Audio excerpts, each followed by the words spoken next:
कलिंगनगर अंचल दिनक दिन माफिया राज बढ़िबार चली। जाजपुर जिला टमका फरेस्ट रेंज नीलपथर माफिया दौरात्मक बढ़िबार लगी। बारंबार चढ़ाऊ कर नीलपथर चोर चालान रास्त बाधक साजिश फरेस्टर।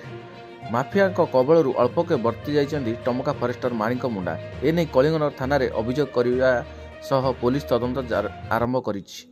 फरेस्ट श्री मुंडा अभियोग अनुसार गुरुवार राति 9टा समय नीलपथर माफिया माने कौनसी कारोबार करने योजना करुवा बेले खबर पाइथिले। एने से डुबुरी स्टाफ को आसवा को खबर देवा सहित टमकार निज OD04 AS 9461 नंबर थिबा बाइक रे पेट्रोलिंग थिबा सगुडरा अंचल को बाहरथिले। एही समय टमका डुबुरी रास्ता रे टमका पटु आसुवा एक अल्टो कार OR 07 2797 बारंबार ओभरटेक करने सहित साइड मारिया को उद्यम करथिला। किंतु फरेस्टर श्री मुंडा जेतेबेले सगुडरा पार होइतिले रामठेंगा आड़ू जाउथुवा ठीक सेतिक बेले पछपटु उक्त कार हठात बाइक को साइड मारिदेला।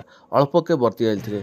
ए नहीं थाना रे अभियोग करथिले। पुलिस तदंत आरंभ करिछि। ए घटना पर टमका फरेस्ट रेंज अवस्थायिक कर्मचारी मध्य एक बाहर वातावरण सृष्टि होइछि। Bureau report the S live.